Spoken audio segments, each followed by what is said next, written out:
గురు సాక్షాత్ పరం బ్రహ్మ తస్మై శ్రీ గురవే నమః. కాగితాల మీద వ్రాసినటువంటి వ్రాతల కన్నా కూడా తాళపత్రముల మీద వ్రాసినటువంటి వ్రాతలు ఏవి ఉన్నాయో అవి చాలా కాలం మనుగడతో ఉంటాయి.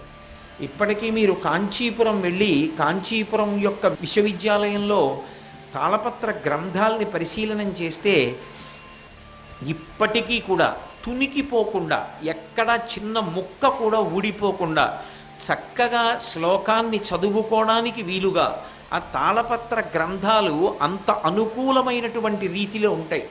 అవి ఇప్పటికీ కూడా పాడవకుండా దాని మీద చేసినటువంటి రచనలు, దాని మీద వ్రాసిన వ్రాతలు అలా నిలబడి ఉన్నాయి. అంత వేగంగా వ్యాసుడు చెప్తుంటే అంత వేగంగా వ్రాయగలిగినటువంటి వాడు వినాయకుడు ఒక్కడే. ఆయన దాన్ని ఎంత త్యాగం చేసి రాశాడంటే లౌకికమైనటువంటి ఘంటాన్ని పుచ్చుకోకుండా తనకి ఉన్నటువంటి 2 దంతాల్లో ఒక దంతాన్ని విరిచేశాడు. ఎందుకంటే లోకంలో ఒక్కొక్క ప్రాణికి ఒక్కొక్క విశేషమైన సౌందర్య విభూతి ఉంటుంది. ఆ ప్రాణికి దాని వలన అందం వస్తుంది. ఏనుగుకి అత్యంత అందమైనది ఏది అంటే ఆ 2 దంతములే. అవి నవలడానికి ఉపయోగపడకపోయినా ఆ దంతములు ఎంతో సౌందర్యవంతంగా ఉంటాయి. తనకి సౌందర్యాన్నిచ్చేటటువంటి దంతాన్ని లోకము యొక్క ప్రయోజనం కొరకని, లోకమునకు ధర్మార్థ కామమోక్ష సమన్వయాన్ని చెప్పగలిగినటువంటి మహాభారత రచన కొరకు ఉపయోగిస్తే దానివల్ల తన జీవితం తనకున్నటువంటి ఆ దంతము సార్థక్యాన్ని పొందుతాయని విఘ్నేశ్వరుడు ఒక దంతాన్ని విరిచి దానితో మహాభారత రచన చేశాడు. అంటే మహాభారతాన్ని వ్రాశాడు. అందుకే ఏకదంతం శూర్పకర్ణం అని ఒక దంతమే ఉంటుంది విఘ్నేశ్వరుడికి. ఒక దంతం ఉండడానికి కారణం అదేదో వైక్లభ్యం కాదు. ఉన్న 2 దంతాలలో ఒక దంతాన్ని విరిచి భారతాన్ని రాశాడు.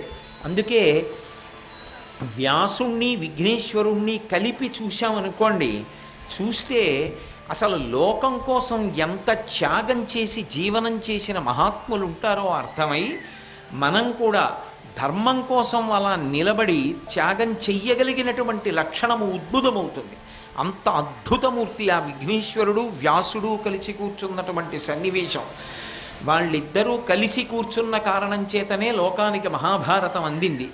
అటువంటి మహాభారతంలో వ్యాస భగవానుడు కూడా ఒక వ్యక్తి, పాత్ర అనకూడదు. ఎందుచేత అంటే పాత్ర అన్న మాట ఎక్కడ వాడతామంటే ఆ గ్రంథము కల్పించి వ్రాయబడినదైతే, ఏదో ఖాళీగా ఉన్నాం కాబట్టి ఏదో పుస్తకాన్ని రచన చేద్దాం కాసేపు అని చెప్పి కల్పించినటువంటి విషయాలతో ఒక గ్రంథాన్ని రచన చేస్తే అందులో ఉన్నటువంటి వ్యక్తులకు పాత్రలని పేరు.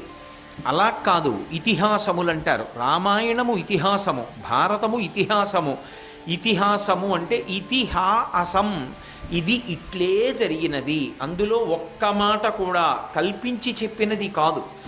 అటువంటి మహాభారతానికి అంతటికీ కూడా అసలు జీవగర్ర లాంటి వాడెవరు అంటే వ్యాస భగవానుడే. వ్యాస భగవానుడు లేకపోతే అసలు మహాభారతం లేదు, కురుక్షేత్ర సంగ్రామం లేదు, ధర్మాన్ని నిలబెట్టడం అనేటటువంటి మాట లేదు.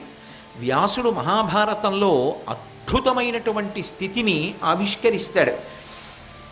ఆయన అవతార స్వీకారం చేసిన తరువాత తల్లిగారికి ప్రమాణం చేశాడు, అమ్మ నీకు ఎప్పుడెప్పుడు అవసరం ఏర్పడితే అప్పుడప్పుడు నన్ను స్మరించు, నువ్వు స్మరించగానే నేను ఎక్కడ ఉన్నా వస్తానన్నాడు. ఎందుచేత ఆయన అలా రాగలడు. ఆయన యోగినేతవు వినీతుడవీవు చెలించి చెల్లురే కాతుర్రకైబడిన్ వగవ కారణమేవి పరాశరత్మజాని కదడుగుతాడు నారదుడు. ఆయన యోగినేత, ఆయనకి తెలియనటువంటి యోగసిద్ధులేం లేవు.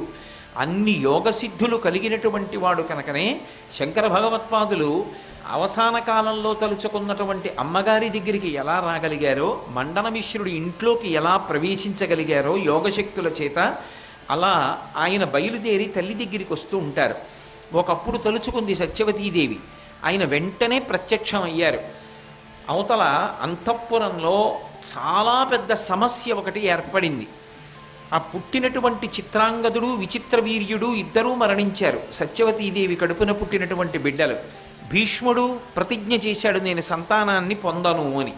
ఇప్పుడు సింహాసనానికి వారసులు లేడు, విధవలు మిగిలిపోయారు. అంబిక, అంబాలిక సంతానాన్ని పొందాలి. దేవరన్యాయంతో సంతానాన్ని కటాక్షించమంది. ఆ రోజులలో దేవరన్యాయం ఉంది, కలియుగంలో దేవరన్యాయం లేదు. దేవరన్యాయం చేత కురువంశాన్నంతటినీ కూడా నిలబెట్టినటువంటి మహానుభావుడు వ్యాసుడు.